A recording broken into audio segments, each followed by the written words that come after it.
first time ever. Hear you loud and clearly. And it was going place. That stuff's great. But the game is not a roguelike. Boomer shooter. Bang. Hello, this is John St. John, and you're listening to KEEP in the Keep, bringing you all the hits from the finest in the world of gaming and entertainment. Now sit back and relax as the drowned god Cthulhu lulls your mind with the tastiest talk in town. Welcome to another chapter of In the Keep podcast. I'm your very own prophet of the drowned god, the Motherlode. The Keep is a collective of gaming enthusiasts compelled by the drowned god Cthulhu to frag and jib one another into oblivion for all eternity.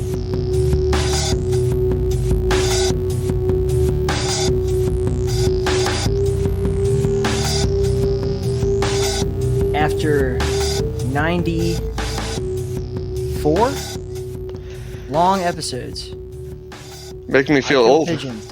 I Kill Pigeons has returned, and it took an act of Cthulhu. I had to go through Congress. I had to basically I had to put on this whole thing. Like, I had to put on a pageant for you to give me the time of day. And I looked out my window and there was like a parade out there with Cthulhu leading the parade. I'm like, all right, I think I need to start talking to Motherlode again.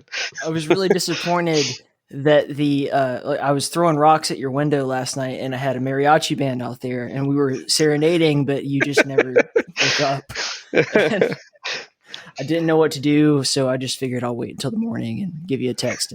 I'm not normally a deep sleeper, but if there's one thing that'll put me under, it's mariachi bands. But you didn't know that, so I'm gonna get all this out of the way, like right up front. Yeah, I am so happy. Like, forget about this stupid recording bullshit. I am personally really happy to be talking to you right now. Like, I've missed you so much. You were like such an integral part of how this whole thing came to be. And I don't know how I'm going to structure this yet, but this is going to be probably a multi-part episode called episode 100. It's like, I'm trying to get everybody who's helped me in this journey to build this thing that it is now together, or at least, to voice something and to spend time with them. It's just more for me than anybody else. I'm sure when I left off on episode 99 and I said, episode 100 is going to be a fucking banger, you guys, they're like, oh, sick, fucking Hideo Kojima's coming on. I'm like, no, it's just going to be me drinking beer with all my friends. Like, everyone's like, yes, we're getting these awesome like gaming celebrities. Oh, it's the Pigeon Killer. You're a far bigger gamer celebrity to me than any famous person could ever be. Aw, thanks, buddy. I miss you too a lot, actually. There's to reflect a bit. You and Spaced were like the positive driving force that made me say that I should pursue this. Like, this is not stupid. This is not a waste of my time. This community formed organically around just us three being best pals. And that I know you're not like all up in it anymore, but it's grown it's like we planted a little seed together. And even though you don't live on this little homestead anymore, it's still our tree. Yeah, I need to come back and visit the homeland more. You do the pilgrimage once in a while. Right. Crawl barefoot up the mountain. With my rocket launcher strapped to my back. Or I'll just rocket jump up the mountain. Yeah. That's the Arena FPS version. So, just to generally kind of get into it a bit, like, you've done, the last time we spoke, you had done Back to the Future, or no, you hadn't done Back to the Future yet. Correct. You had done The Princess Bride. Bride. Side note, I ironically just got done watching like this awesome Andre the Giant documentary the other day that got really nice. and I was thinking of you the whole time. Aw. I can't think of The Princess Bride or Andre the Giant at all without, oh, that's my buddy. He did that thing. It was awesome. But since then, you sent me the Back to the Future one, which was awesome. I fucking loved it. And I think you should probably do the explaining of what the hell I'm talking about for anybody. Okay, so yeah, you watched one of our shows, the recording that I sent you. Yeah. Nice. Something happened, and I'll get into this after in a bit, but remind me too in case I forget. Something happened in our last show, our last live show. I made a goof that was extremely memorable, and there's a video of it. I happened to just absentmindedly be like, I may as well record my POV for this. And so there's video from my point of view, from audience point of view. It's pretty amazing. Something that I'm glad it happened, but it's not something I ever want to repeat.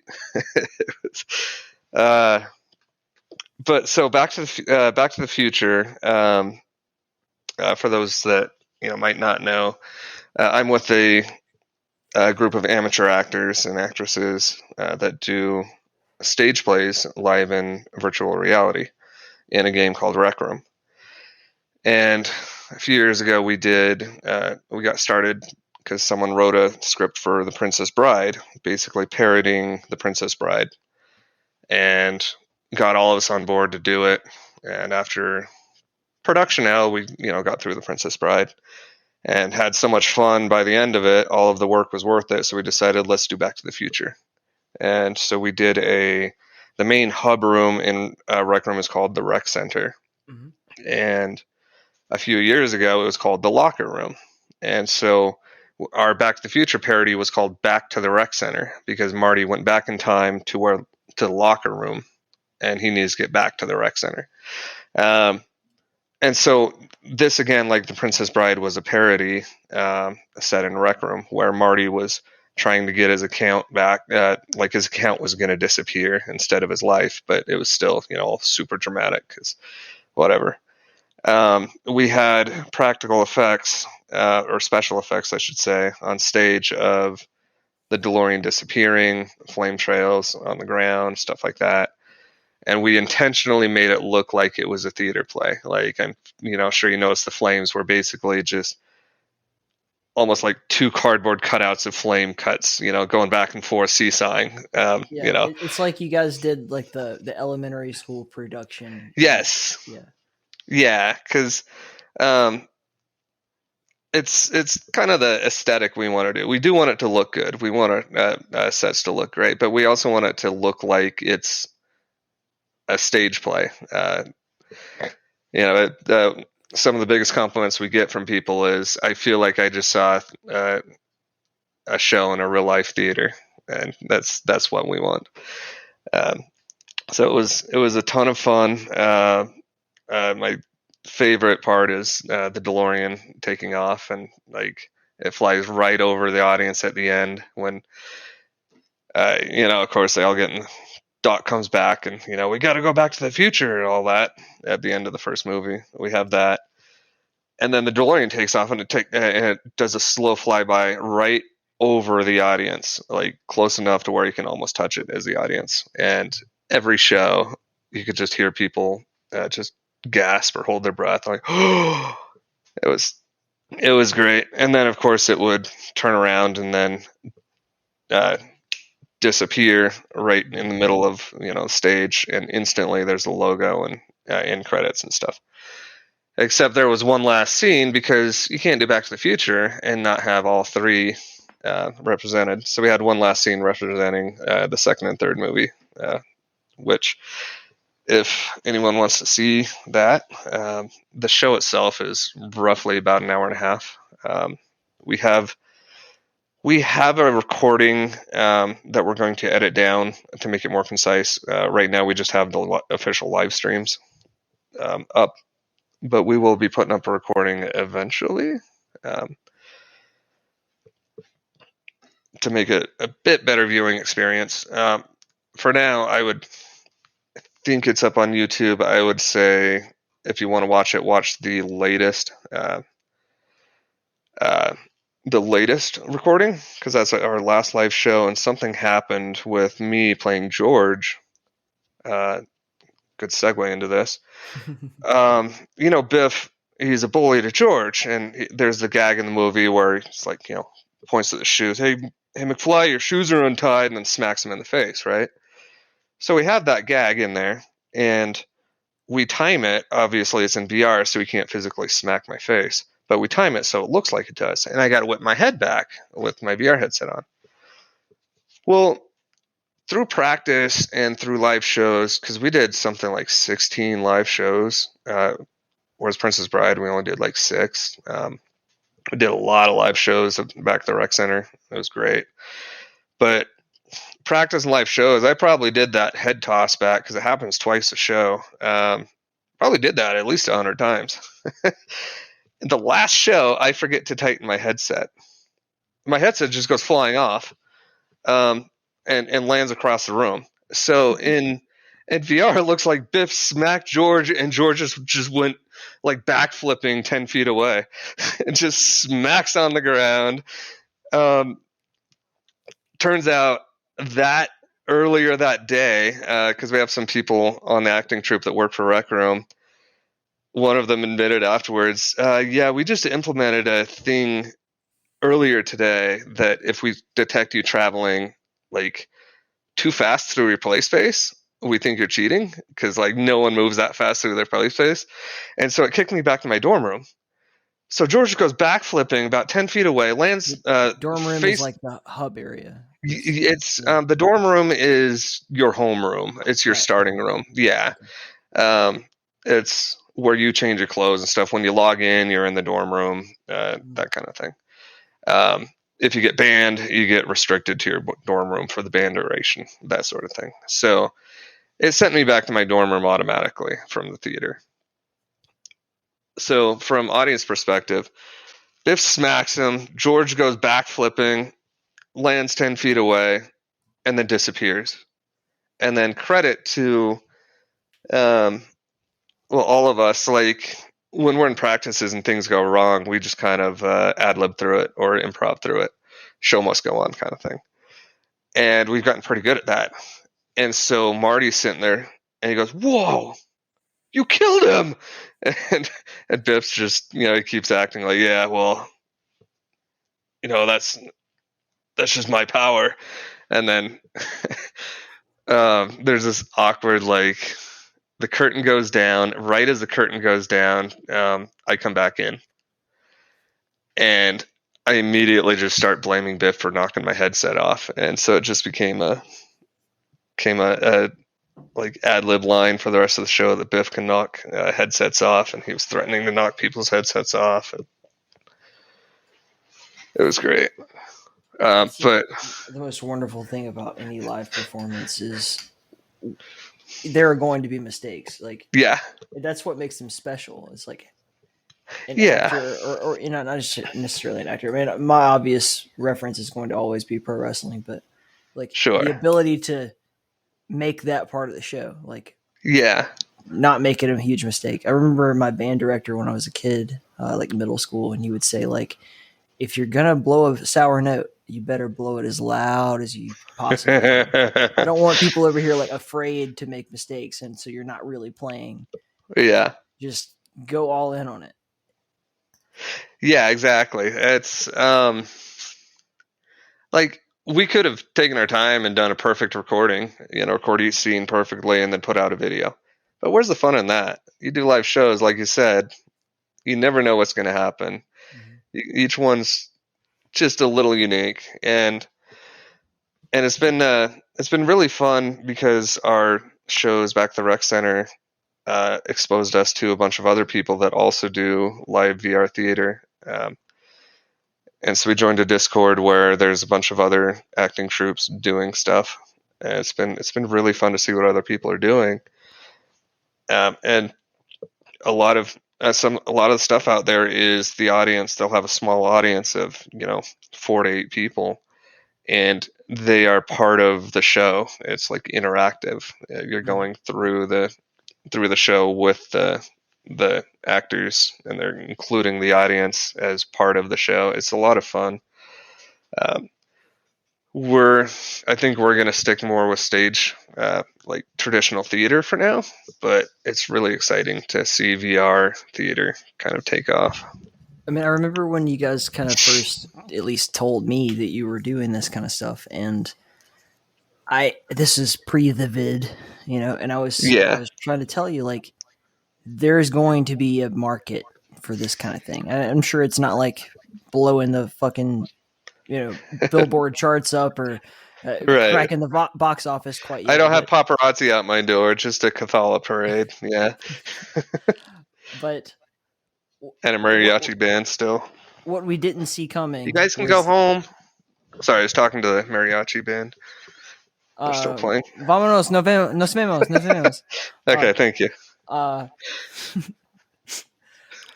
What we didn't see coming was that there was going to be this epic time when everyone suddenly just had to get used to remote communication. Right. And that happened. And as far as I knew, like these other acting troupes that you're talking about, were they also like active prior to you guys doing the Rec Room stuff, or was there like a kind of a simultaneous in this thing?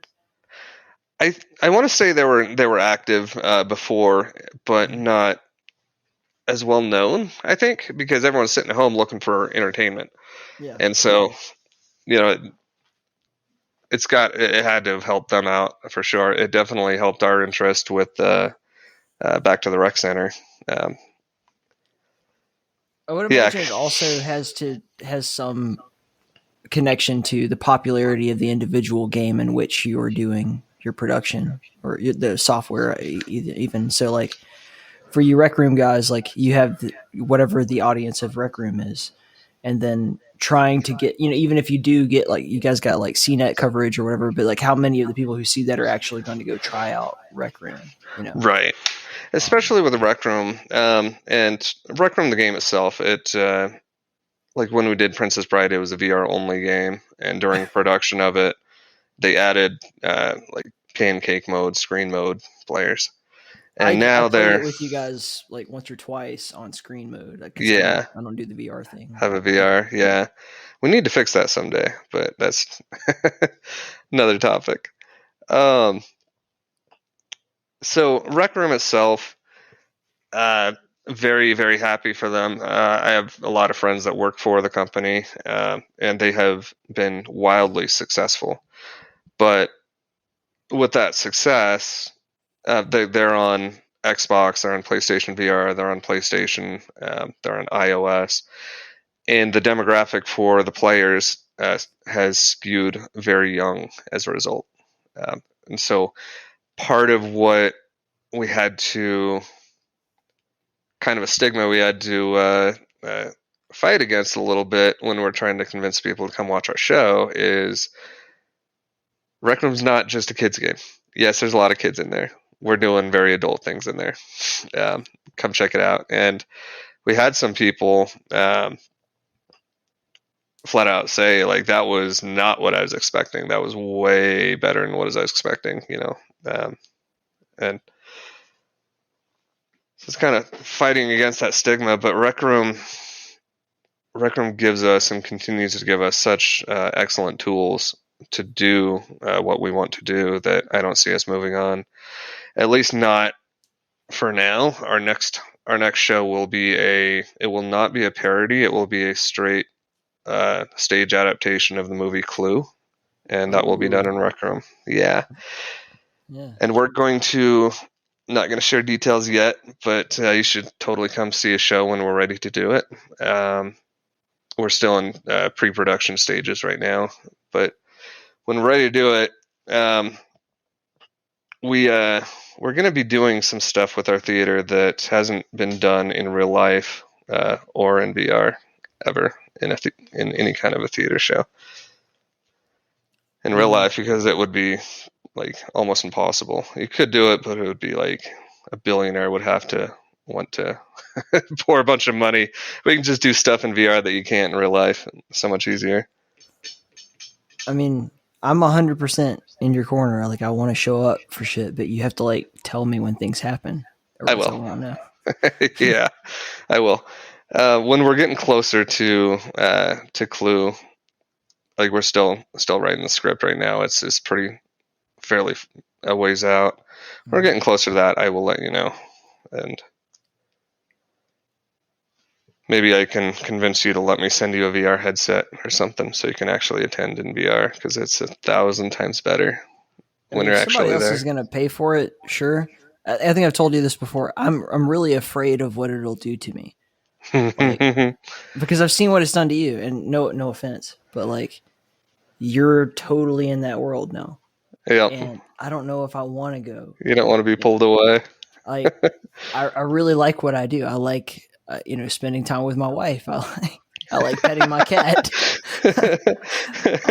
And I know I have the most addictive personality. I mean, I'm sitting here like here's a beer, here's some nicotine, here's like Yeah, but it's like 10 it's like 10 p.m. for you though. It's 10 a.m. for me, but it's 10 p.m. for you. You just got off work. That's You said that before we went on the air. The last time you were on, I got up before work to interview you. Yeah. And I was like drinking coffee, and you were like having a few good ones. Some of the I was getting drunk. Yeah. whatever. And now we flip the script, so like we'll get to see the other side of the coin. But I think it'll be okay. I do have shit I have to do, but like when you make a meeting at noon, which is midnight for us now. It's midnight. Yeah. All bets are off. I'm showing up how I show up. Right. They should just be happy that you showed up. But I mean, hey, if you want to send one in the mail, I will plug it up, and the lights are out for In the Keep. Goodbye, everybody. I'm gone. I don't think that would happen. I think like you're too invested in the Keep to abandon it. I really don't think that would happen. It would probably be find some way to integrate the two. Right. Like, well, now we're going to start covering VR shit. Goodbye, everybody. There is some really good VR shooters. There is some good VR shooters. That's the thing is what you've missed out on. It's not all shooter stuff anymore. It's not. Oh yeah. It's evolved tremendously. Yeah. It's a totally. I mean, there definitely still we have a very strong relationship with the retro shooter stuff. Like that's most of our content, but it started back somewhere in the middle of the area for episodes so far. Anyway, I covered a game called Faith, which was a like super old school, like C64 looking top down horror game, and that was like I loved that game so much that I felt like I had to apologize to the audience. I was like, look, I know this is not what you're used to. Like, we're not talking about FPS. This is not arena. This is not retro FPS, but it's just so good that fuck you. I'm going to do it anyway. Yeah. And then that's evolved ever since. Like we've had a couple of different RPGs featured, and like, to be fair, if we want to really get all the way back into it, episode number 6, we set the precedent right then and there. It's true. Not everything's a first person shooter. I'm like, that's true. Let's just talk about you and what you do. Yeah, that's true. Granted, you guys do have the paintball thing, which is pretty fucking fun. But yeah, paintball, and there's laser tag as well. But in general, like I can't iterate this enough, but like I don't want to be pigeonholed into just the retro FPS thing, because god damn it, I like to play things that aren't just retro FPSs in arena FPSs. And it makes sense to branch out. It really does, because if you just stuck with retro FPS, you're gonna run out of content eventually, right? You would think that, but since you've been gone, E1M1 magazine has started up, and my buddies Zach and Jake have a whole magazine where they're just not like nice, strictly retro FPS, like nothing. I love the name, by the way. That speaks to me. Yeah, and they've gone so far beyond. Like I thought I was the world's leading expert on the subject. Wrong, big time wrong, man. Put you in your place, huh? They're doing Ooh. great. They're doing fantastically, and probably Excellent. because they're willing to stick to their niche. And I'm just like, man, I Sure. gotta You want to follow my branch heart, out? you know? Yeah. Gotta talk about Yeah. it. I hear you. So it's a very stream of consciousness thing. That's just what I'm trying to say. But anyway, back to Clue. Yeah. So I know you don't want to give away too much too early, but part of what's so interesting about what you guys are doing, and I kind of have to find some way to branch this back into how I originally started this tangent. Anyway, Right. is that you're breaking ground. People are inevitably going to spiral further and further and further into what some people may see as a dystopian future, but what I see is like just nature happening in its rawest form, I guess. We're going to become more and more, not necessarily dependent, but we're going to become more in tune with technology. And if anybody doubts that, you're listening to me on your fucking cell phone or your computer right now. And me and Pigeons are talking through a computer, through some software, or video chat. Like you're crazy if you don't think this is happening to you. Like everybody's part of it. It's just a matter of how deep do you go. Yeah. And your children will be 10 times more into it, man. I spent several hours hanging out with some really good friends the other day. They have very young kids, and their kids are awesome. Love them. Shout out to Craig and Taylor. and why not Claire and Calvin. Love you too, kiddos. And they, the kids are so fucking in tune with this shit. They can't go to fucking bed without their goddamn tablet. It's like screw the teddy bear or the baby blanket. They need their iPad to go to sleep. And that's just the beginning of it, because it's when my kids have kids, it's gonna be they're gonna have their little fucking VR chip installed in their brain, docile, so their parents can drink beer or whatever. We see that in VR sometimes, to be honest, and I'm not advocating for it, but parents will plop their kids in a VR headset and set them loose in Rec Room or VR chat and use the VR as a babysitter. You have to. The early stages of that is already happening. I am strongly advocating for good, attentive parenting. Right up front, like that.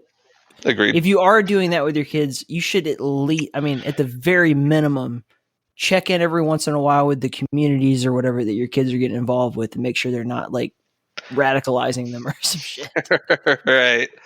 Right. Well, Rec Room, at least, not enough kids use this, but it has a junior account system where it's actually because of U.S. law that they're required to do this, but anyone under 13 needs to be on a junior account, and they can't communicate with anyone. Mm-hmm. They can play the game. They can be in a room with other people, but they can't hear or talk, and they can't be in rooms with, say, a board with pens or something, so they can write out. We deal with this even in Discord, Discord's the same way. I've never been in any way rejective of kids or teenagers or whatever joining the group. Sure. But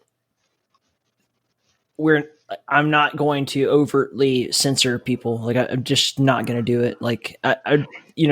If you come in starting spouting what could very easily be perceived as hate speech or some shit like that, you got to go. Right. On principle of rule number 1, don't be an asshole. Right. That's easy. But Smokey is a good. This is the second time I brought him up in episode 100. So Smokey, world record winner for that. Go he's Smokey. 15, 16, but he's a core member of the goddamn community. I can't. Oh yeah. We can't have in the keep at this point. You haven't been around for Smokey, but we can't not have Smokey. So it's just let's talk to Smokey's mom and make sure everything's cool. And if it's kosher, it's kosher. That's how we have to deal with it. We've had I've had people in my VR friend group that this year 2 of them are hey, I just graduated high school. I'm you've been hanging out with us for 3 years, and I didn't I knew you weren't an adult, but I never gave it any thought because, like you said, like people like Smokey are just so mature.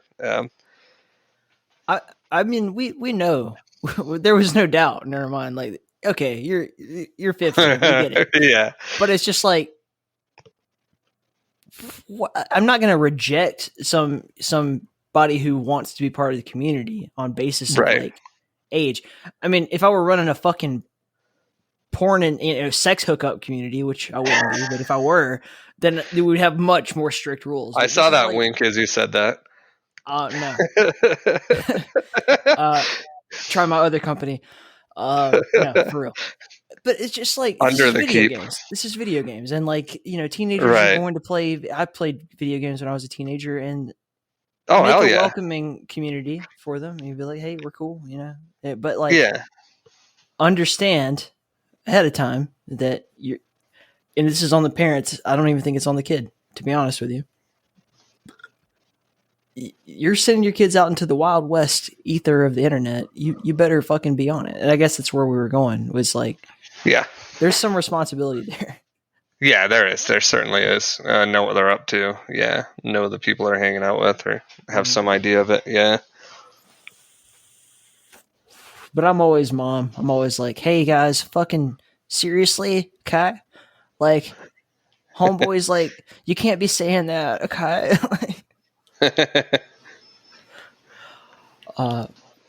Regardless, whatever. What tangent were we on this time? I forgot. I forgot too. We were talking to some extent about how this whole evolution of people gravitating towards technology has something to do with what you're doing, and I think that there's certainly a place to be recognized where there is going to continue to be more and more and more of a market.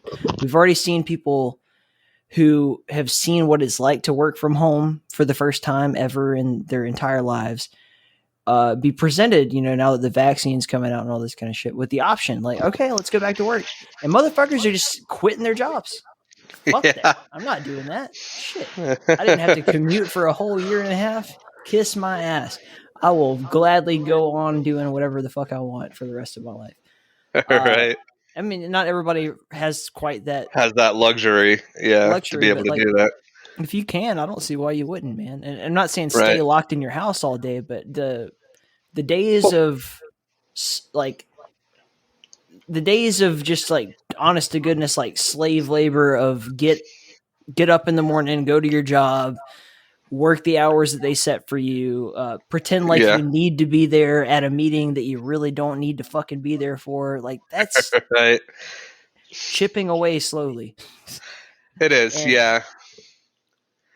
Not enough around here. The roads have I want to say about a month ago here in Denver, 6 weeks maybe, almost like it was a gradual thing, but didn't realize it. So it's like one day I woke up and all of the normal spots are clogged again on the roads. Here's multiple accidents every day, and like all the traffic's back. And I'm thinking, I know at least half of you motherfuckers can work from home. So what the fuck? Like, I get cabin fever and, want to get out of your house and stuff. So go to a park after work. If I could do my job from home, there is no way in hell that I would choose to commute to work. Well, it's just a matter of time. If I want to get out of a truck from a VR headset, man. Right, exactly. I just pop on my VR headset and sit at a chair and just drive the truck through What's an acceptable ping for a truck driving? Right. But yeah, like I mean, even if I want to get out of my place and, I've spent all day at the house, I need to get out. Okay, great. I'll go hiking in the mountains or something. Go out to a park. I think that, and I've observed this a bit, I think, but people who lived in like New York and LA and shit, they're just, if they had the means, fuck this. No reason for me to be here anymore. Yeah. And unfortunately, from my perspective, I'm a big I hate cities, fucking hate them. But they the vast majority of people are going to move out of like these larger area, like metropolitan areas, because they don't have a reason to live there if they don't have to go to their job, right? Like, Right. why would you not be, in excess of nature? And if you can work from your computer and like fulfill your employment needs, make your salary, and then just like own a bigger piece of land and a better house in a more, and I say more rural, because Denver, in comparison to New York or LA, I would say is Yeah, considerably Denver more is rural.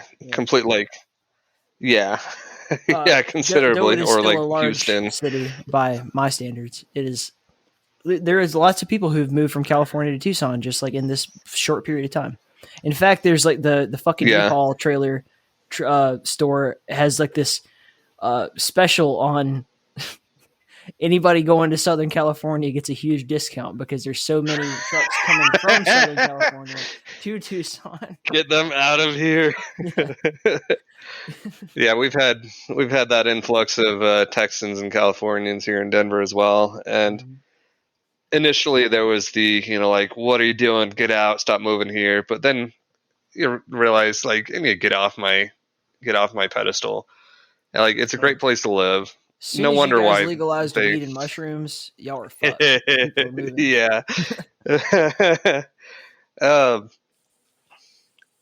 Yeah, it's funny because Colorado and Washington legalized recreational marijuana, and then all of a sudden the rest of the country sees how much tax revenue is bringing in, because a lot of people are okay with spending more for weed if they know it's, good quality. I would say just to avoid the ever looming whole- possibility of being arrested for it. Right. There's a lot of hassle. Yeah, it's just comfortable. You go into the weed store and you buy your weed or your edibles or whatever, and then go have fun. You don't ever have to worry about it. Yeah. I know a guy that, because you can grow plants legally now, and there's some restrictions on it, like you can only have 2 adult ones, they have to be behind a locked door, blah, blah, blah, whatever. Police aren't raiding houses to check to see if you have 6 pot plants instead of 5. But I know a guy that grew a bunch of plants last year, just for the fun of it. And it was like, turned out to be like the little red hen. Excuse me.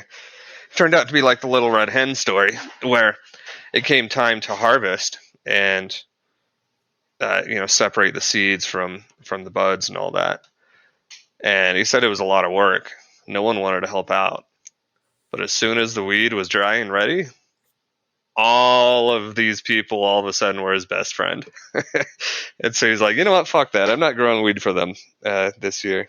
I'm not doing it. No one wanted to help me out. I'm gonna try to tell this story in a very legalish sounding way, or at least a non-incriminating sounding way. Sure. So first and foremost, I, like you, because of my job, have not partaken in the marijuana in a very long time and do not intend to until I leave that job. Let's put it that way. Right. Yeah, I'm in the same boat. However, there's no however on that. I atone to everything I just said. My best friends, 2 of them in the whole wide world, like I've known them since high school. We all graduated together around the same time. I go off and do my thing. They stayed in town. And initially I'm like, damn, bad move, guys. Don't stay there. Because this is fucking bumfuck Alabama. And Right. I go off, start doing Roll what I'm Tide. doing. Roll damn tide. Shortly thereafter, they both end up in Washington and end up in the pot business. Now, one of these guys he was the definition of like Mr. Straight Edge. He had never given any indication that he would ever use drugs. Like he wouldn't even take a sip of a beer at a fucking party. Like this guy was. He was a choir boy. I mean, he wasn't even a choir boy. He was just like real. Like, that's just how he felt. Like I'm not doing that. Okay. Shit. Okay, And, sure. And then he gets to Washington and starts smoking the bud and all that kind of. It just becomes easy. It's whatever. And then other buddy follows him out there. both of these guys will remain unnamed for now. For now. Second homeboy had been, in Alabama where it was illegal for a long time, but was pretty keen on the business of such things. Sure. And shows up in Washington to join our other friend. And they're like, do you have any experience? And he's like, bro, I've been selling bud for since I was 15. and they give him a job and he's a fucking manager. Hell yeah. Well, if you can do it when you have to do it under the table, you're going to be a great salesman when it's legal.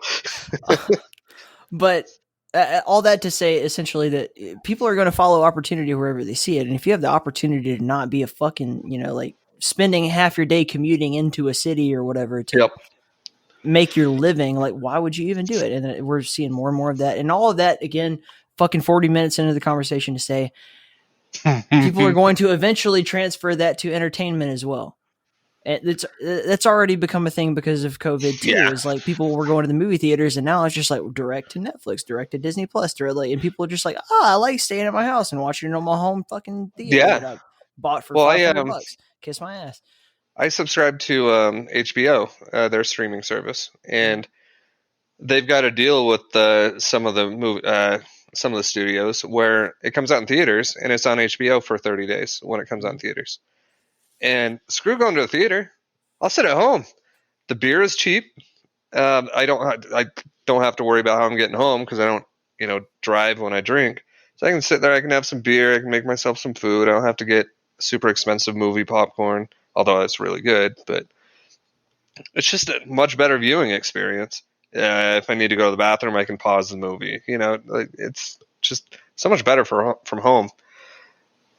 I do have a very nostalgic attachment to seeing movies in a theater. I totally get why people feel that way, and I think there will probably always be at least a small market for that. But there was something really magical when I went to LA. I hate LA, but I went to the New Beverly, which is Quentin Tarantino's theater, and just sat there. I didn't know what the fuck movies he was shit because it's just shit he has on 35 millimeter.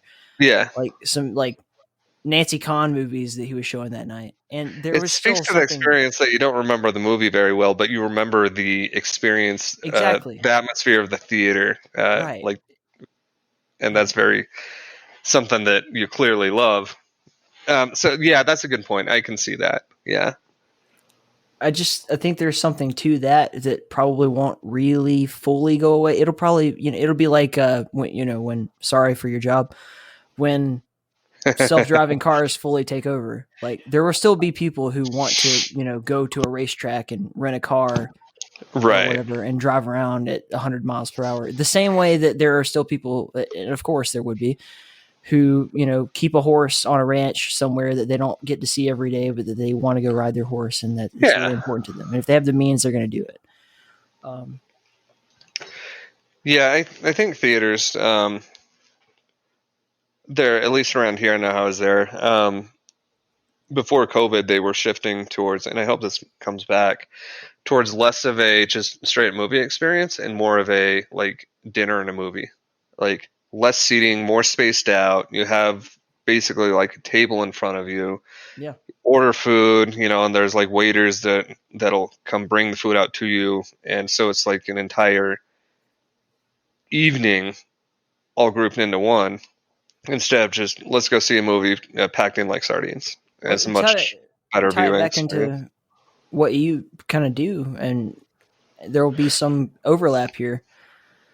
When you go to a live performance, generally speaking, or at least where I'm at, for here in Tucson, we have the Gaslight Theater, and this is a musical theater place, and it's wonderful. I mean, you go there, you get a table to yourself and your date. They bring, you get dinner, you get wine, whatever the fuck you want, but it's all very spaced out to begin with, and it's a whole thing. It's not just sit in a little cramped ass Delta flight size seat and stare at a screen or stare at the stage. There's more of an experience to it than just that. Or if anybody's ever been to the Dixie Stampede in Tennessee, owned by Dolly Parton, God bless her. My hero, number one greatest human being who's ever lived, as National. far as I'm She concerned. is a national treasure. But I don't remember jack shit about the actual show, but I do remember the potato soup. You know what Oh I mean? yeah, that'd have been really good potato soup. I mean, I love potatoes, but yeah, you go to a live theater and like I don't remember anything but the soup. Holy shit! That's what I'm saying, man. You go to the Yeah. Dixie Stampede. Who gives a shit? Like, you saw the show, but man, that potato soup. Everybody who's ever been to the Dixie Stampede knows what I'm talking about. It's like the Yeah. whole thing. That's awesome. Now I want to go just for the potato soup. Dude, I'll take you. You and me can go together. We'll fly Hell out to yeah. Tennessee. We'll get some Dixie Stamp. Well, I don't even know if they're allowed to do the Dixie Stampede anymore, because essentially what it was is like, have you ever been to like medieval times or anything like that? Are you familiar with? I'm familiar with it. Okay, it's medieval times, but it's Civil War. So Oh, okay. this is the South. So Sure. there's this Yeah, I whole lived in epic- Georgia for a few years. Yeah, I'm familiar with the deep South culture that still exists. Essentially what you see happen is a rodeo reenactment of like a very happy Of a Civil and War battle. yeah Okay. a very non-controversial esque Civil War, but there were certain flags that are no longer I have to Right. look into, before I promise this, I'm gonna have to look into what they're doing now and if it's even still a thing. Well, if they're doing it without the Confederate battle flag, then as long as they have the potato soup, I'm sure it'll be fine. Let's see if we can just get the potato soup recipe. How about that? Right. Yeah. We're really there for the potato soup. we're not there for the reenactments. See, that's how much Who I had cares about forgotten flags? They're about flags. what happened there. Is that I was so enamored by the soup that I forgot about the Confederate battle flag. Oh, that's funny. Are you sure you weren't that guy that got a bunch of money on Kickstarter to make potato salad? Was Did that a thing? Did you hear about that? No. Oh yeah, some guy made a Kickstarter a few years ago to make potato salad, and it went viral. And his updates were basically like, "Holy shit, guys, stop donating! Fuck." All right, and so he ended up renting out a like exhibition hall at a hotel or whatever, and getting a whole shitload of potatoes and ingredients, and like hundreds of people showed up, and they all made potato salad.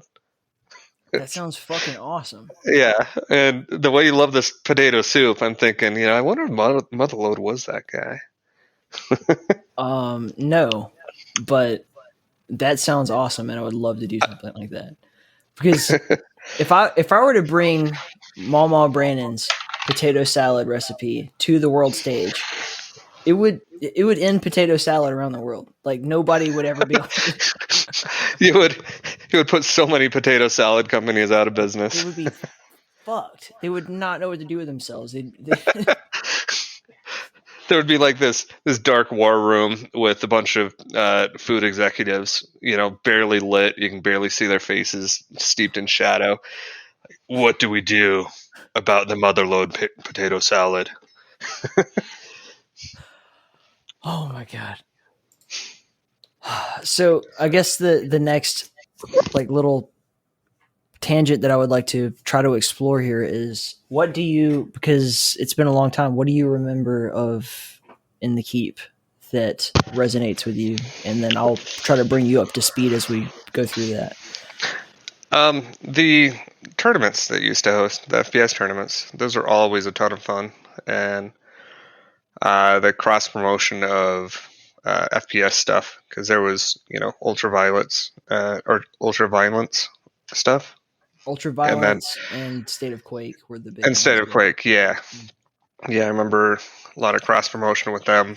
A lot of fun tournaments. Even though I was horrible at FPS games, it was a lot of fun to watch others that were good at it. I try to pride myself on I'll never forget the people who helped out and made things awesome and all that kind of shit. But there's always going to be this kind of, when you look at yourself in the mirror every day, you don't realize until you look at a photograph of yourself, 2 years ago that you're like, oh, I have changed, that kind of thing. And yeah. I guess what I really wanted to accomplish with this sort of, celebration of episode 100 or whatever was to try to like take a retrospective, not just for the audience. Like there's a lot of people who have definitely joined since the initial parts of this thing, but for myself, because it's real, I don't know. It's for some reason my brain told me it was important to do this. And I mean, you're you, I had to have you. I really would like to reach out to as many people as I can, but I don't know how many people are going to be like, I don't give a fuck. Oh, no, I give It's a okay. fuck. I'm glad he reached out. It's fine. I was very happy when you did. You bring up State of Quake. Like I owe so much of this to Unkind and Slip for everything. Like Unkind produced the first 6 episodes of the show. If he hadn't encouraged me, I don't know that I would have ended up doing it. If he hadn't given me that buffer period of like producing it, because it took until episode 6, for me to say like, I want to learn how to do this for myself, and I want to take over all production and all that kind of thing. And so without him helping out, like if you didn't have that right away, you might have been like, oh, there's too much work. You know what? I'm not doing this.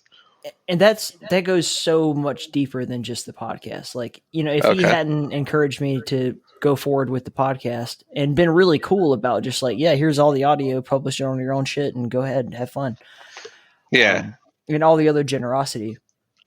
I mean, Slip taught me how to play Quake, man. Like I played Quake 3 and shit in high school, but I didn't know what the fuck I was doing. I didn't know how to strafe jump, right. None of that shit. Like Slip taught me most everything. Like between that and like YouTube videos,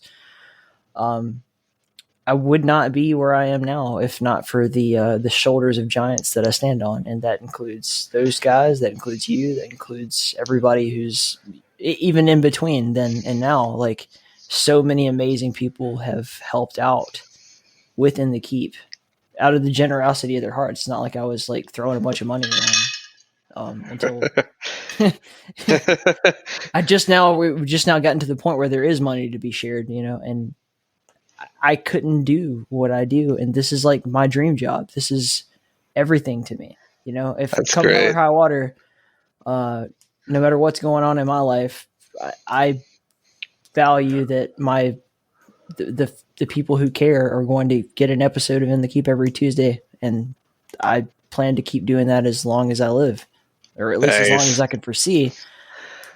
I love this, and it's like a gift that was given to me by several different people who I can't ever thank enough.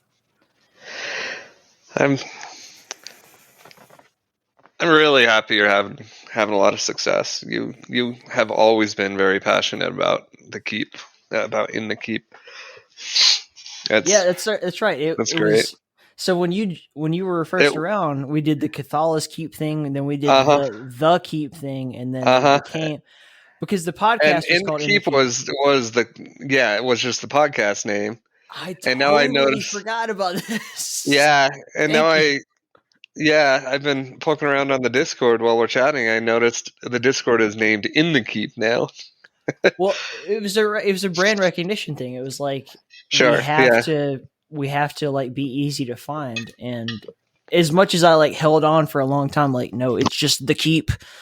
Like, and people should just fucking understand that the podcast is In the Keep because it's the Keep. It's like, it became a point where it's like, this is the brand, like, fuck right, it. Like, right. Just rock it. Yeah. When I showed up at QuakeCon and I like walk up to the New Blood area, and Dave Ostrey's like, "Oh, you're the In the Keep guy." I was like, "Whoa, I should probably be smarter about how I do it." Right. If everyone's recognizing you as the In the Keep guy, well, just rock that brand. Yeah, that makes sense. I was probably wearing a The Keep t-shirt at the time too, which are still available.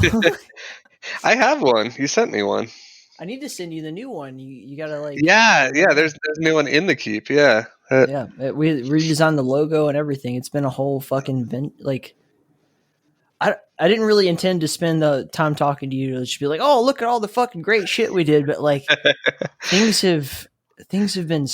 It's been 2 years. Like that's not that long. Has it been that long?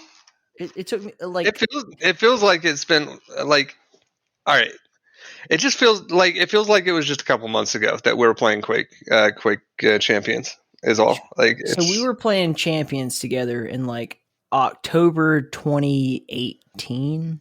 Oh my gosh, you're And right. the Keep podcast started in like January, February, like early 2019. That's when State of Quake kind of started coming to its close, and we like did our first little run, and then we launched after that, like full on. Yeah. And then it's 2020. It's fucking June of 2021 right now. And if you think about it, like, and I know I've made some flip flops here and there in between, but I think it all kind of balances out. Every week since then, since around that time, I've published an episode. There's 52 weeks in a year. Yep. This is episode 100. Yeah, you're right.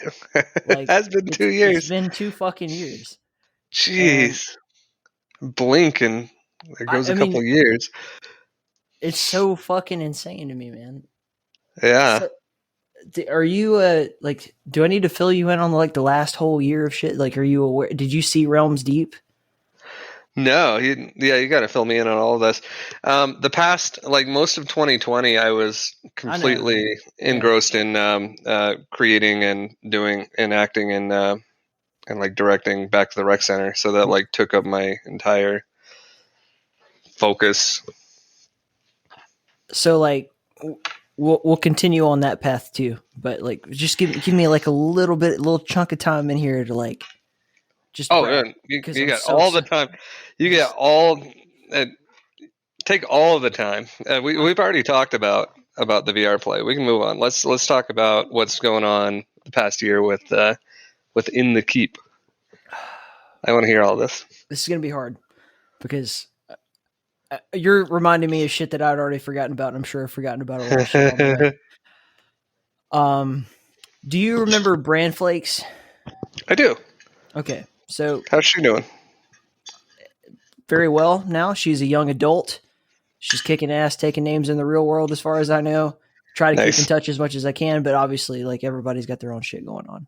Sure. But it would be totally improper for her to not be addressed in the history of what happened here. Okay. So I went to QuakeCon in 2019.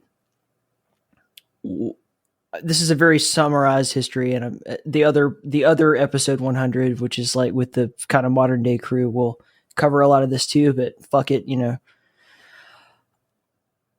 I went to QuakeCon 2019 with Violent Heart from Ultraviolence and Ease 5000 and X24, and while I was there, I met a lot of really cool people, man. And there's no way I can catch you up on who all those are, but sure. Arena FPS people I went with, I walked away with the Doom community. I walked away with an interview with Andrew Hulshult, who you're such an enigma here. Andrew Hulshult did like the soundtrack to Dusk and did Doom Eternal and their extension packs, I should say. And he's a really fantastic musician. Now Doom Eternal hadn't come out at that time, but he had already made such a name for himself in the music scene in retro FPS that it was just like, this is a huge fucking takeaway for me. And he was so generous, and it was just that established a really nice relationship.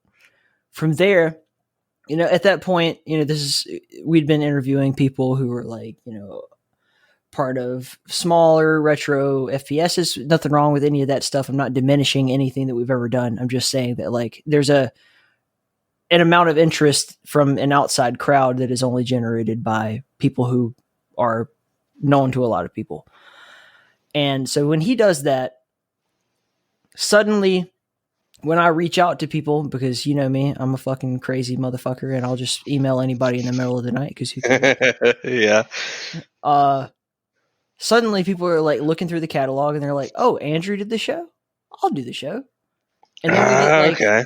So then we started getting people like saying like, yeah, I'll do that. Yeah, that sounds great. Yeah, because Andrew did it, because I know Andrew. Yeah.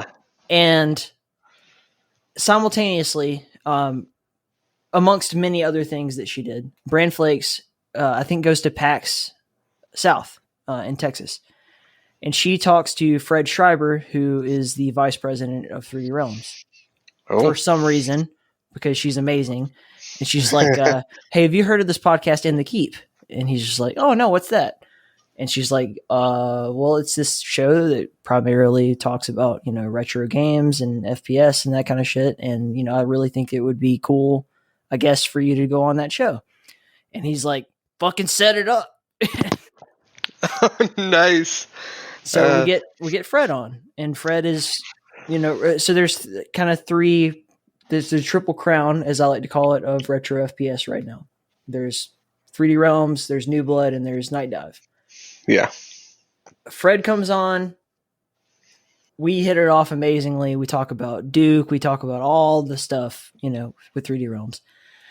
And then Dave Oshry from New Blood shows up very shortly after that, along with Stephen Kick from Night Dive Studios. And then the podcast just becomes like a, whoa. Like when I looked back through it a couple of days ago with the other, with the other guys, I was like literally like reading through the episodes like, oh man, and then that happened. Oh fuck. Like that escalated quickly kind of moment. And she, without really knowing it, probably like started a fire that became a fucking, forest fire. Yeah. In a good way. And, yeah. And it was just like crazily different for me all of a sudden. And I had contact, and I still, now it's like In the Keep is like this network of people, like indie gamers, indie game developers reach out to me constantly. I've gotten no less than 6 private messages since we've started this podcast that I've not responded to. Just people are like, like, hey, what's going on? Like that kind of shit. Yeah. Because I just not anything like, hey, would you do this for me? But just like this brand has become like a network for people to reach out and say like, hey, would you check out my game? Hey, would you do this? And I know so many people now, and that's weird. And I don't want to be like Mr. I know everybody. Make that 7 private messages.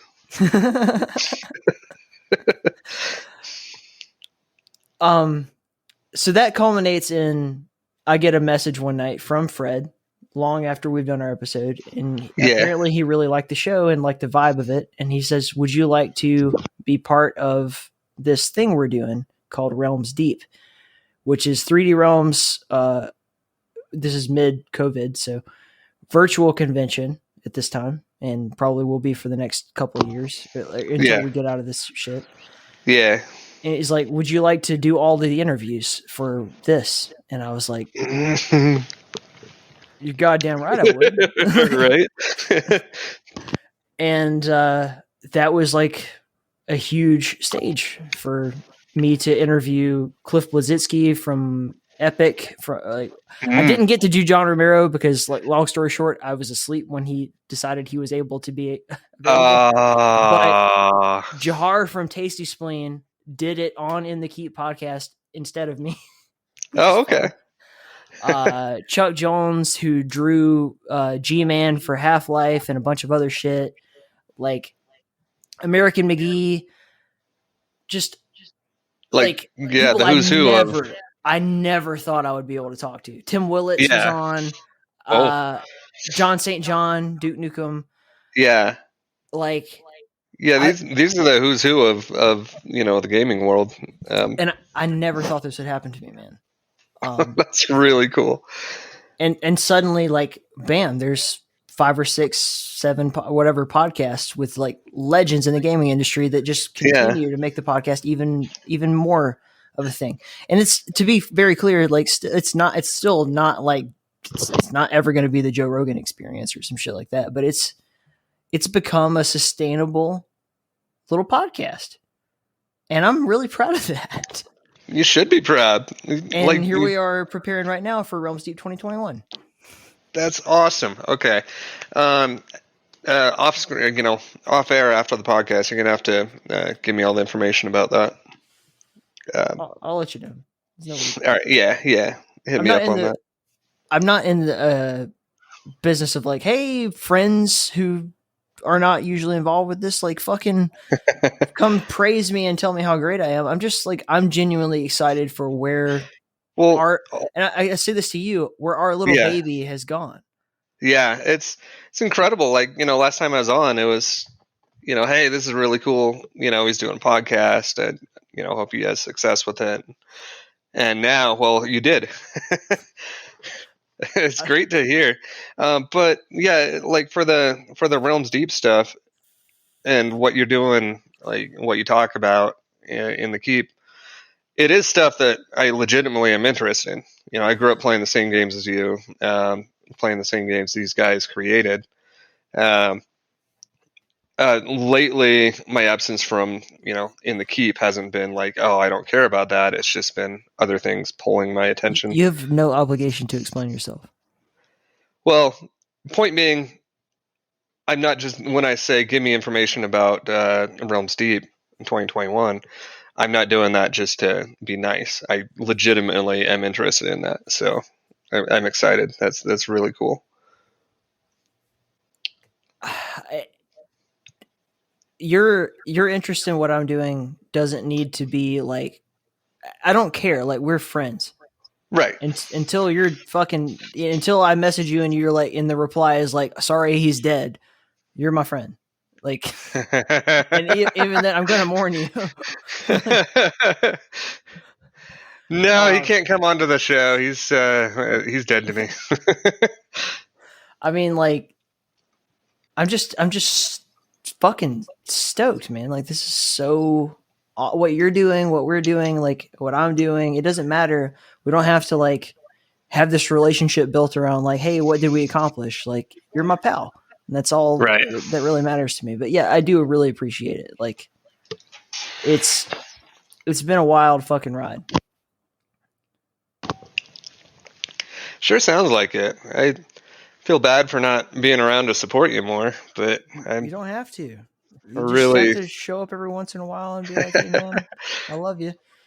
Will do. I'm sure you have plenty of people in your life that are like doing other things, and you're just like, oh, that's awesome, congratulations, and then you continue to live your life, and that's how you should treat everything. Like, yeah. But then there's like the situations where it's like, hey, me and my buddies did a fucking live VR play of Back to the Future, and just like, well, I have to fucking go check that out. Yeah, it was fun. Speaking of, I found the video of I'll DM it to you. That's probably not good podcast work to be talking about a video. Oh, who cares? The video of someone compiling when Biff knocked my VR headset off. How long is this? 2 or 3 minutes. All right, 2 minutes. I'll do the live play-by-play. Okay. All right, so there's a stage. He gets hit. Oh my god! IKP left the game. He literally like shot across the stage when this happened. The camera is going nuts. Like they don't know what the hell they're doing. That's great. Okay, here's your POV. You're crying.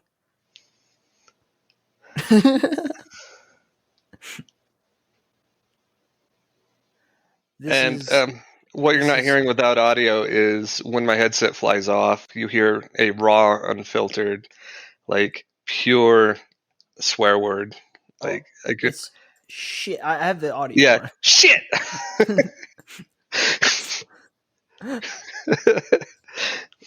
I mean, this is fucking fantastic.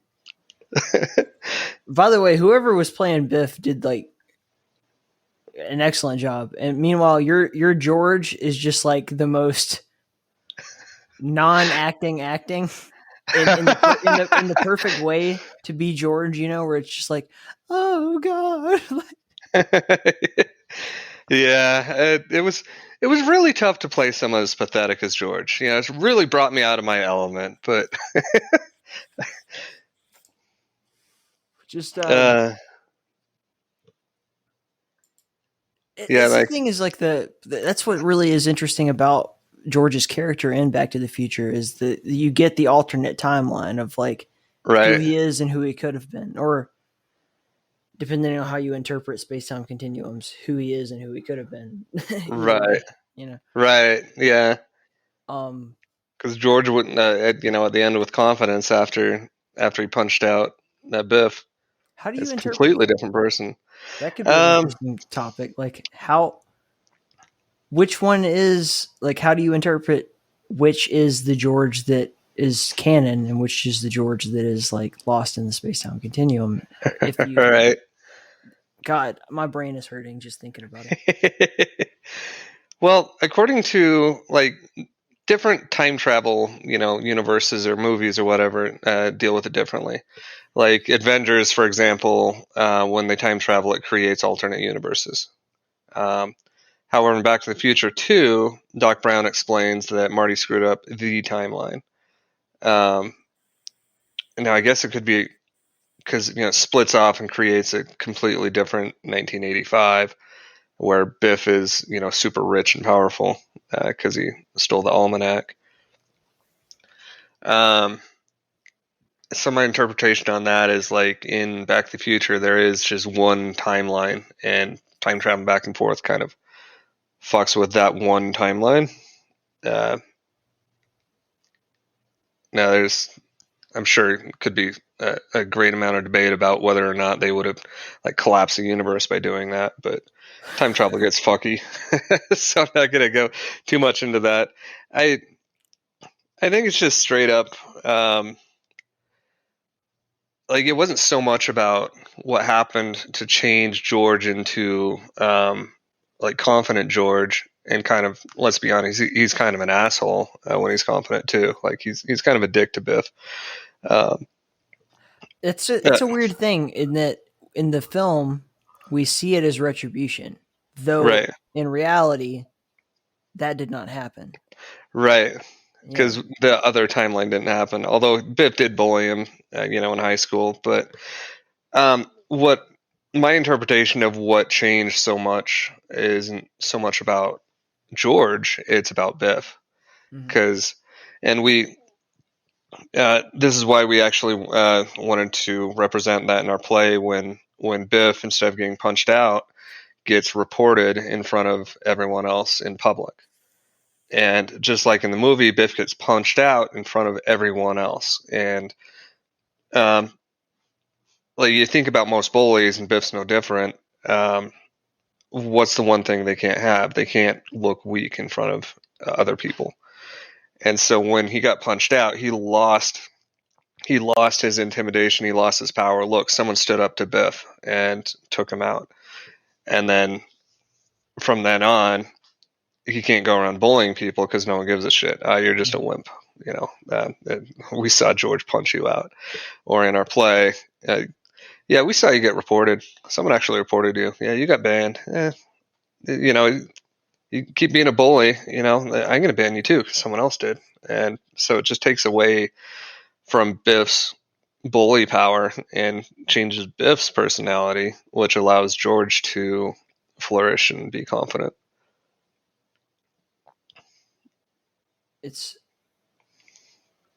I don't know. It's a fucking, how old is that movie? Like, Jesus Christ. Came out in 1985. 85, so 20, oh my God. 36 years almost. Yep. And still, like, that thought experiment is mind-boggling. That's essentially what it is. It's just like, how do we think about timelines, and how do we interpret like what a change in it would be? Yeah. But at least in my estimation, the way that it's presented is, as you said, that when you go back and change the timeline, that is a permanent change to the timeline. Right. The one singular in the Back to the Future universe. Yeah. But I can't help but just think about the alternate history there. Like there's got to be this look into. There's two separate ways this actually happened. Yeah. And does Marty's interference with the past separate the two? I've got to think, at least to some extent, that there's still another universe where George is a weak ass bitch. And Yeah. he's just still getting found 36 years later, we're still like I guess- discussing the philosophy of Back to the Future. I guess there's one way to look at it in which Marty is still Marty no matter what. Like he goes back in time and then returns to the to this future that he lives in now. So from the perspective of him, this is all one reality. Well, speaking of Marty, I got another little bit of a brain fuck for you. Okay. What happens? So, like, for example, when Marty went back in the screwed up 1985, where Biff was like, the casino lord or whatever, the Marty in that timeline had been sent overseas to boarding school. What happened to him? Was he still around? Like, if he didn't get sent to boarding school, would the Marty we see in the show, or the main character Marty, run into himself, or did that Marty like disappear as soon as other Marty, arrived in the timeline, or what happened? I think we're going to inevitably end up at a decision that Back to the Future is not the most well fleshed out universe in the whole world. That's fair.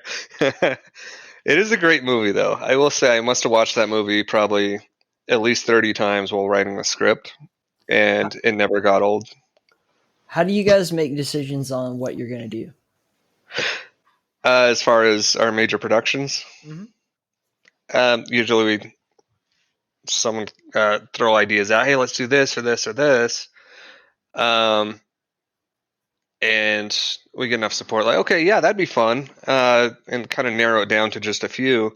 And then it becomes, all right, like with Back to the Future, it was, all right, let's do Back to the Future. Who's going to headline this? And I volunteered for that. So I ended up writing the script and doing all of the back end work, and then casting when it came to that point. For Clue, Drummer Geek, who played Biff, really loves the movie Clue. I do too. It's a great movie, and he's wanted to do that for a long time, and the rest of us don't have anything that we really feel strongly about wanting to do over Clue, knowing how much he wants to do it. So we're all on board. And then I had an idea, like, when you're going to bed, your mind kind of wanders and races as you're trying to go to sleep. An idea for how to do Clue on stage in a unique way popped in my head, and I had to get up in the middle of the night and go type it out to Drummer, and he loved it. And that sealed us doing Clue. He had to make a proof of concept prototype for the stage to make sure what we want to do worked, and it does, which made us extremely excited. But for Clue, we're not doing, like I said before, it's not going to be a parody, and the reason is we've shown that we can do comedy, we can do parody of movies. Now we want to show that we can do and Clue isn't exactly a serious movie, it's still a comedy in a sense, but we want to show that we can do a straight up actual adaptation of something in a more serious sense instead of making everything a parody about Rec Room. So, do you think that, actually, side tangent before I go on this side tangent before the tangent. Do you guys have any legality issues in terms of, because you're writing your own scripts, but is there someone who owns, I'm sure there is someone who owns the rights to, like, stage productions of these different things that you're doing, like with Back to the Future, Princess Bride, or whatever. And does that even extend to the virtual world? Because I know that if you want to put on a live production of a play, you have to go like buy the rights to do that in many instances. I'm really not sure how all that works, and I'm curious. We haven't been bothered about that yet. because we haven't been making any money off of it. We've been doing our productions for free so far. Now, we do plan to charge a ticket price for Clue. We feel like our productions have gotten to the point where, one, we can charge a little bit for a ticket and feel confident that the audience is going to get their money's worth out of the show. And two, it will help kind of weed out people, because with Back to the Rec Center and Princess Bride, every show there was always at least one kid there that, kind of like wasn't really invested and it was a little disruptive and had to be kicked. But if someone actually, paid some money for a ticket, they're going to want to be there. We want the people that want to be there, that want to see the show, that are going to behave and not be disruptive to the other audience members. Now, as far as like when we start charging for Clue, no idea. I guess we'll find out. We're certainly not doing this to make money, and we're not going to make a lot of money off of it. But I totally understand if, companies feel the need to protect their intellectual property. And I suppose we would either have to work out a deal if we could get permission. We did reach out to the band I Fight Dragons and got their permission to use their song "The Power of Love," their cover in Back to the Future. So that was good, because we want permission to use other people's work where we can. How we would reach out to who did Clue? Was it MGM? I forget. Not sure. That's something that we'll certainly tackle if we have to. And if needs be, then we might just have to start writing our own property instead of parodying other stuff. I would say for Princess Bride and Back to the Rec Center, I think those two specifically fall under creative license, we're parodying the movies, not copying it directly. Clue is going to be a little different, but it is, again, a stage adaptation, stage parody of it.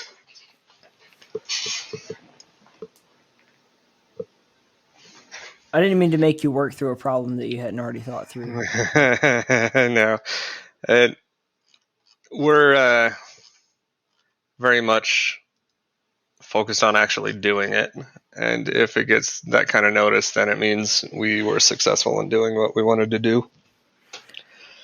I'm going to start with the current hat that I'm wearing and be like, that's all fucking awesome. You should just do it. Go full on heavy duty, just kick ass, full Monty, kick every ass on the way. Do what you got to do. If you get, cease and desisted, congratulations, you reached a lot of people. Right. On the other hand, switch hat. I smell money. And there's, as I've already stated several times earlier, there's definitely a market for this kind of shit, man. People are absolutely going to be, if not right now, in the future, not Back to the Future, but the actual future, going to be looking for stuff like this, like with home entertainment that's not like I'm watching TV, something similar to that stage thing that I can't or don't have the time or want to or whatever do. And this sort of thing will be on the table for that. I don't know if it will be the biggest part of that market. I have no idea what, people with millions of dollars are cooking up. You've really struck, at least I won't say the mother lode, but I will say we've struck a chord. You struck something. You found some small. We're not mining. We it's a didn't find the niche. mother lode, but we were doing some like pan mining or whatever, You found we something. found a few flakes of gold. You found something. You found something that says like there's something else here. Yeah. And if you do end up going into like a full on production where you're charging money for people to get in, and you can license whatever you want to do. Because I'm going to be very honest, I want to see you guys do spam a lot. Since the first time you showed me this, I want to see spam a lot so fucking Spam bad a lot. in VR. Like nothing would make me happier. I could even get my wife into that. Like that would be so awesome. Musicals are really hard because of do the Holy Grail. latency. You don't have to do spam a lot. Exactly. Oh, okay, sure. You know what I Yeah. mean? Yeah. Do the Holy Grail. Like that would. Oh, that nothing would be make me great. happy. That's my favorite story of all time. My favorite book ever written, ever. That would be fun, and like the humor in it fits the humor of OBAT, the Orange Bucket Acting Troupe. Like that's our style of. We all love Monty Python. I mean, we've The Once and created. Future King is to me the greatest novel ever written. No Yeah. Like, there's so much to be done with that, and I would love to see it. Don't I'm one really pseudo fan here, so don't take my word. Don't Sure. take that and run with it. But there will come a point where you probably will be looking into shit like that, and don't be fucking stupid and get yourself cease and desisted to the point where it's like where you can't work anymore. Like don't get into legal trouble to the point where it like actually stops you from doing what you want. Yeah, it's lately, and you kind of, I think you understand this with how the podcast has grown. With Back to the Rec Center, the popularity of it kind of took us off guard a little bit. Yeah. Didn't expect it to reach as many other like starting to get noticed from other people and other professional actors and actresses doing their own productions. And it's great. We're going to roll forward with Clue. But after that, yeah, I think we might either stick with doing parodies or write our own plays, which is a bit daunting. But that would make me so much more engaged too. Like knowing that you did this to make something original. Not that I don't already love the parody stuff. Like it's really, really interesting and cool. And obviously I love it or I wouldn't be talking to you about it. But there's like this part of it that's like, okay, you're doing like a derivative of something else. When I know it's like my best friend just did some fucking epic thing that's coming out of his fucking soul, man. Like that, I'll be so. Yeah. Yeah, maybe one day. That'd be fun. There's no maybe one day. You will manifest your dreams. Yes. I know you will. You've come this far. Like, why wouldn't you? Yeah.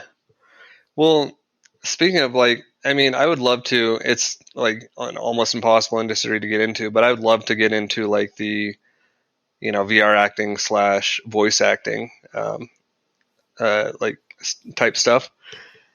And Drummer Geek and I actually got hired recently by someone to do a video for them, which was really fun because they were impressed with our work in OBAT. I'll talk to you more after the show. Yeah. About some other things. But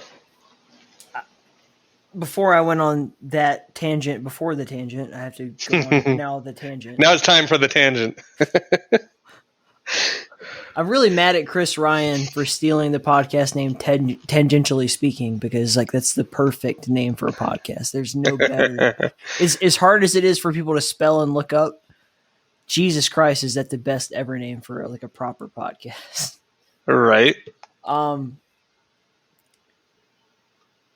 So the next iteration that I wanted to explore with this whole VR stage acting thing is there an influx of actual, stage actors who were out of work because of the lack of theater over the past couple of years, trying to find their way in the VR or at least in the online acting community? There is a few different groups doing their own thing, and it is comprised of people that are professional actors and actresses. It's still in its infancy. It's not something I gather that they do as a primary source of income, more like something on the side. Because the audience just isn't there yet, but it is growing, and it's been great to connect with them and go see their shows, which are amazing, and it really helps inspire what we want to do. Is there any like imposter syndrome or self comparison to other productions that you see that are similar in vein to what you guys do? Honestly, no, because all the other productions I've seen are, and this is really impressive and inspiring, they're the kind of productions where it's interactive theater, where the audience is part of the show. There's no seating area, no stage. You're in a world, and the actors are characters in the world guiding you through an experience. And whereas what we do, I haven't seen. Well, there was a couple.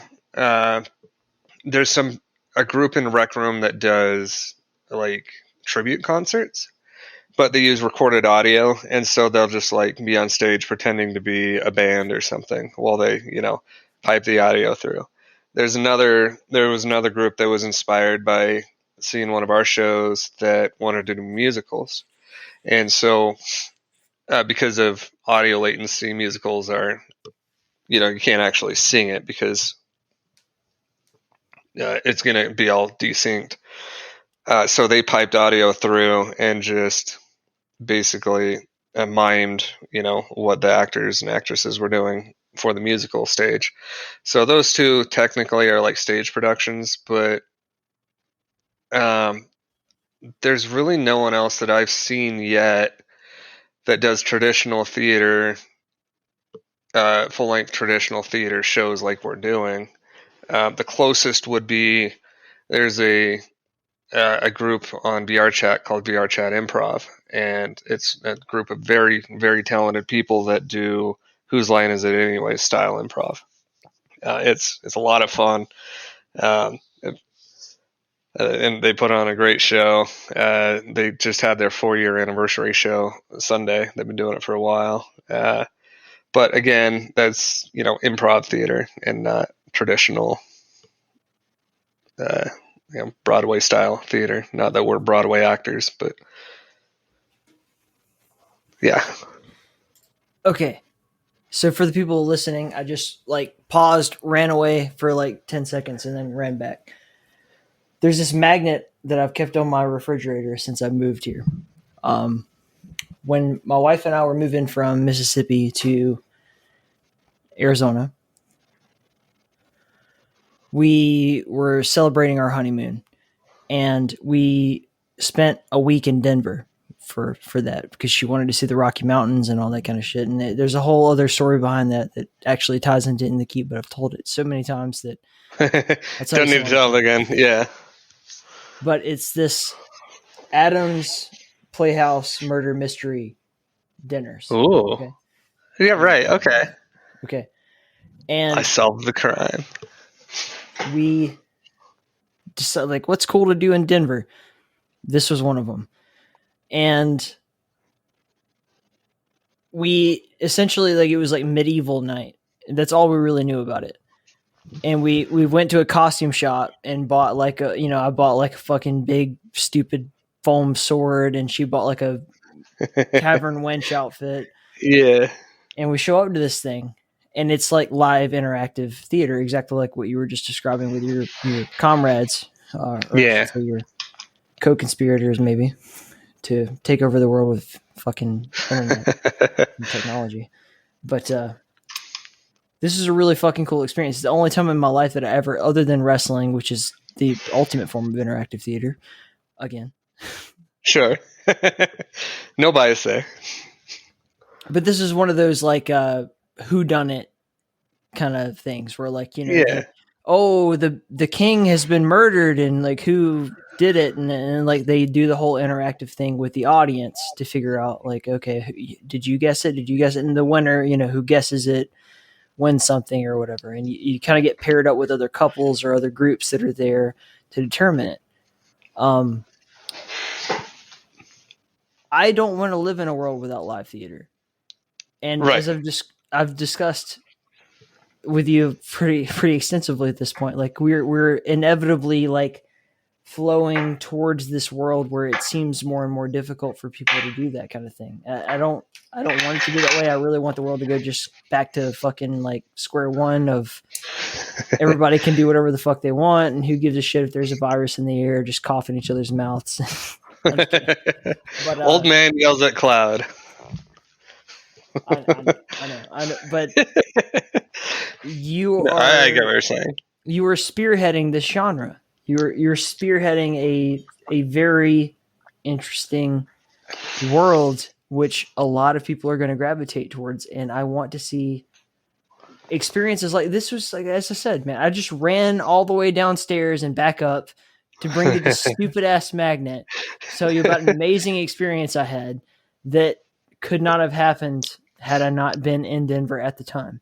Yeah. And no, I don't want my children to grow up in a world where they can't experience at least something analogous to that. now see, here's the thing though, and I don't want to preach too hard because I will if I don't hold myself back about VR. Preach, Daddy. Hold on. Here we go. You want me to pull out the minister certificate? Here we go. Here we go. Credentials. Right here, baby. Oh, snap. I'm preaching to the pastor. All right. So imagine being able to have that experience and not having to go to a different city to have that experience. That's what it's like in VR. You get to transport yourself into an experience like that, and when you're done, you take your headset off and you're transported back to your room. VR is really hard to describe to someone that hasn't really tried good VR, like good PC-based VR. I know you have the computer for it, so because you have a gaming computer. I am very tempted just to Christmas gift you a VR headset sometime. Because I'll make this generous and analogous explanation of what I think you're getting at, and then you can retort with whatever your real explanation is. When I talk about retro games, like games that are modern but are based on an experience that someone had 20, 30 years ago, right? So yeah, we'll use Scald FPS or Scald RPG, which is like huge, just bloomed up today on Steam. Like they released their first demo. They're taking what was the standard of the early 90s RPG game, making it palatable. You know, like it looks the same. It looks very much like that. But if you were to recreate the exact experience that someone had in 1993 on a computer right now, people would shit all over it. They're just diarrhea all over that. You know? Yeah. What you want to do is take take all the good nostalgic factors of that and make it totally easily digestible to the modern gamer. Yep. With VR, you are going to have to take everything good that I get out of reality, and you're not going to be able to exactly recreate it. You're not going to be able to do it exactly the way that I remember it from 10 seconds before I put the headset on. You better do such a good job that I forget.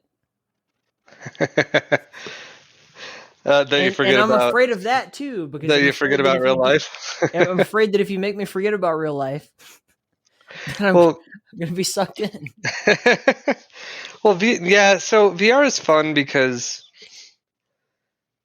it's almost like, you know, when you're a kid and you fantasize about like being a superhero or flying around space or whatever. You get to do that in VR.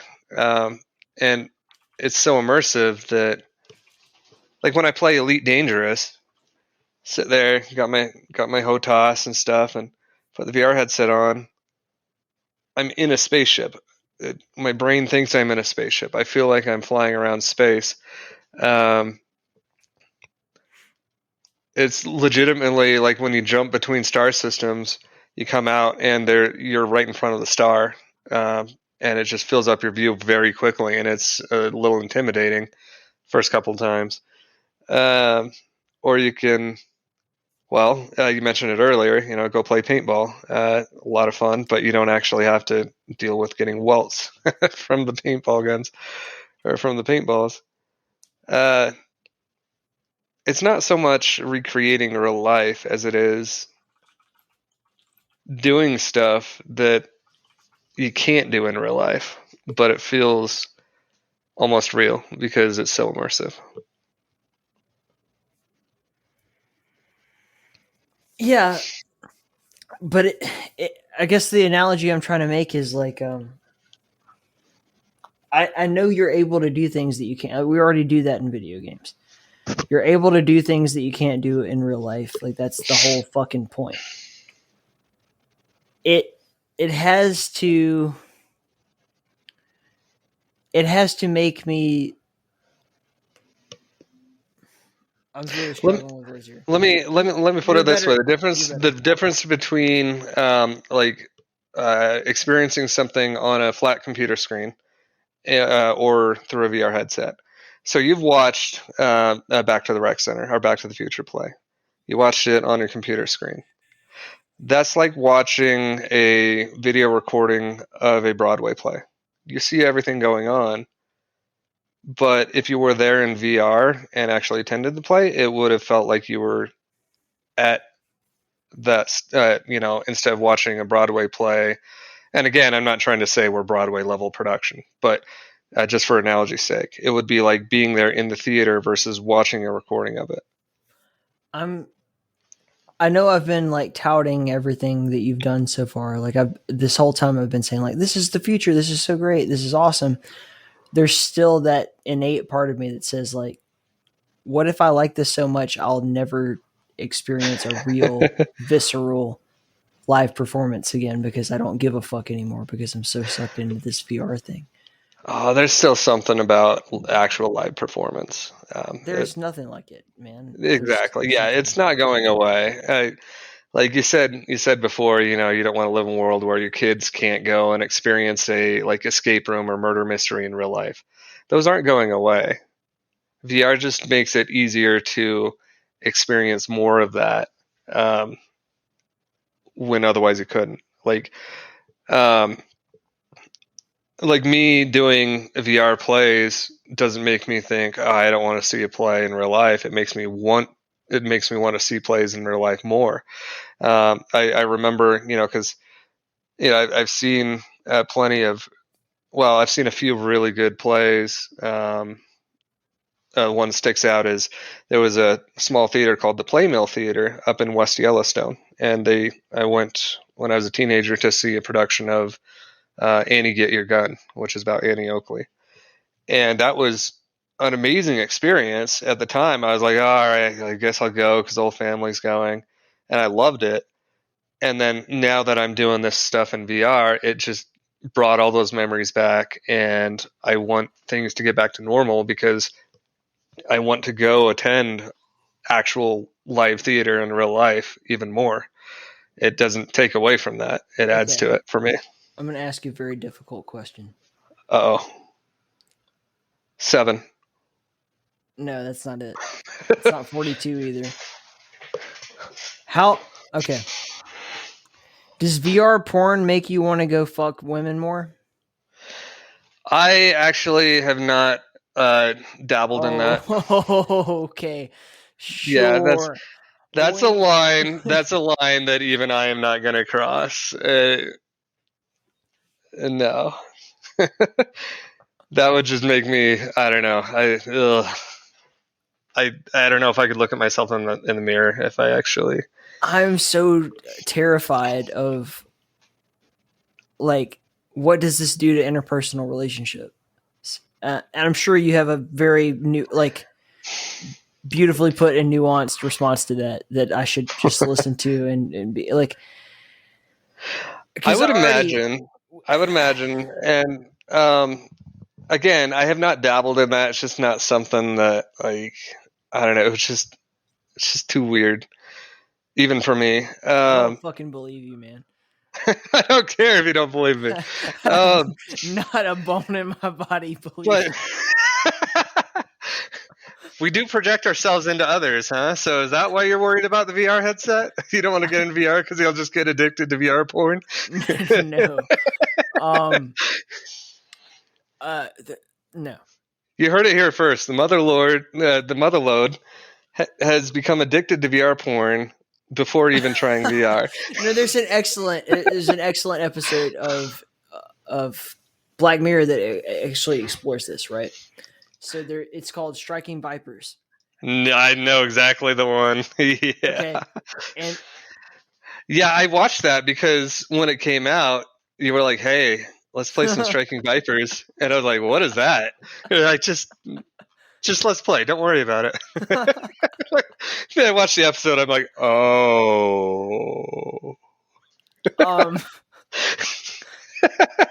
Truly. That's obviously science fiction. It's sure.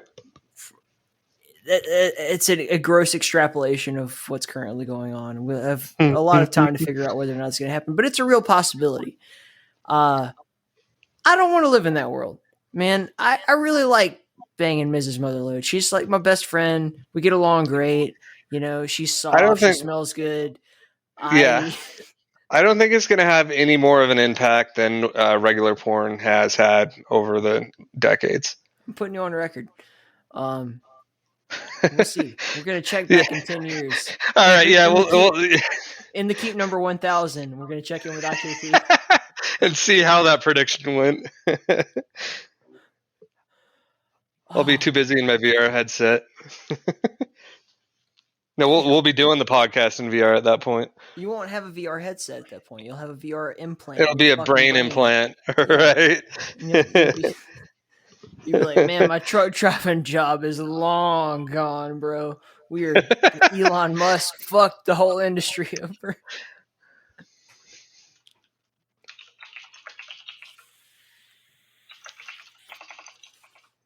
I'm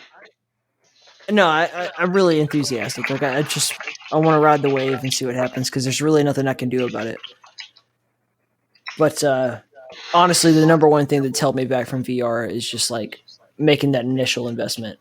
That's the biggest hurdle. Yeah, I think for most people, and it's that compounded with the when is the right time to hop in kind of thing. Right. And then how much does that? Same thing with any other computer technology, like how much reinvestment are going to have to make. So like how, if I buy the latest thing right now, 2 years from now, you're going to be like, dude, the next big, you got to get this next one. Yeah. You yeah. Believe the porn.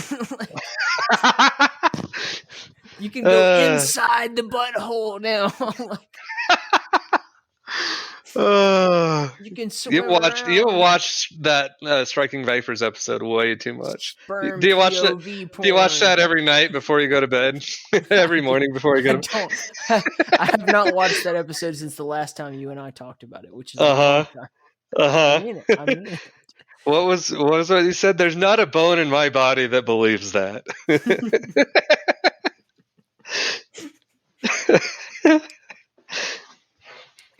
We'll it's the polar bear, isn't it? The line where the guy's like, "I even fucked a polar bear." That's the one that gets you, isn't it? Yeah, that's it. Really. I'm not here to shame. I'm not here to kink shame. For having watched that episode so long ago, and I really mean that, it really resonated. It really stuck with me because that could happen. That totally can happen. You don't know if that's happening to you right now. I'm not saying like you're fucking anybody, but like you could be having interactions with people right now where you have a totally, and that's not just. I have no idea who they are. Like anyone, because it's any online relationship, unless we're doing what you and I are doing right now with video chat, and even then, like I don't know, you might have some fucking actor that you paid to like pantomime your every word for all I know. It's It's true. This isn't. I'm not the real IKP. He's over there off camera. He's holding up cue cards, telling me what to say. You know, I thought you changed your hair a little bit. There, there is definitely this possibility that you don't really know who you're talking to, and that's a beautiful thing. It's a simultaneously beautiful and scary thing about the internet in general is that people can kind of reinvent themselves. Yeah, and that's definitely not new to VR. It's been an internet thing since the early days of the internet, really. Since the ARPANET. Yeah. It has been a wild ride and such a beautiful experience to just get to catch up with you, dude. And it has been great. This has been a lot of fun. I've missed you so much. Aw. I missed you too. We definitely got to get like all the links and everything that you've mentioned so far, like just all the plays, all the stuff. I'm going to put it in the episode notes. I want to definitely check out the Clue thing. When it's getting ready to happen, you've got to let me know so I can promote it and be like, hey, everybody go check this out on the fucking, X day of the X month and do that. I definitely will. Definitely will. I'm honored to have gotten to simultaneously ride two different waves while you do what you're doing and while I'm doing what I'm doing, and we're part of this, man. We're riding the internet wave. We're doing the 2021 thing, right? It's a lot of fun. It's a lot of fun. You've got to stay in touch. I will. No, you won't. Fucker. You say that every. No, I'm just kidding. You do have to. I will. I just moved. Like I have a lot of Discords. I just moved in the Keep up to like higher on the list, so I won't have to scroll down to see it. What if I told you there are 4 in the Keep Discords? Oh my gosh. All right. Well, you're gonna have to link me to all of them, and I'll put them in a folder. No, I won't do that to you. One is the public page, which anyone can access. Right, this is the one that you grew up in. Right. And there's one just specifically for the podcast, which is basically just like organizing the podcast and Patreon supporters and people who help with that shit. Sure. There's In the Keep Productions, which is live streaming stuff. Like if we're going to be contracting with someone to do a tournament or whatever, we're producing that for their stream. Organizing that, yeah. And then there's In the Keep Games, which I will leave a big ... on for people listening.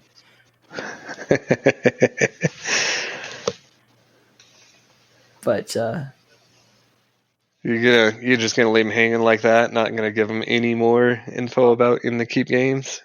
I'll tell you after the show. But everybody, for most people following know that I'm involved with Call of Sir Ragnar, which is an RPG, and I will tell you the other things off the air because fuck listeners, they can all suck my ass. No, I'm kidding. They'll know more stuff. They'll know a lot more stuff. Okay.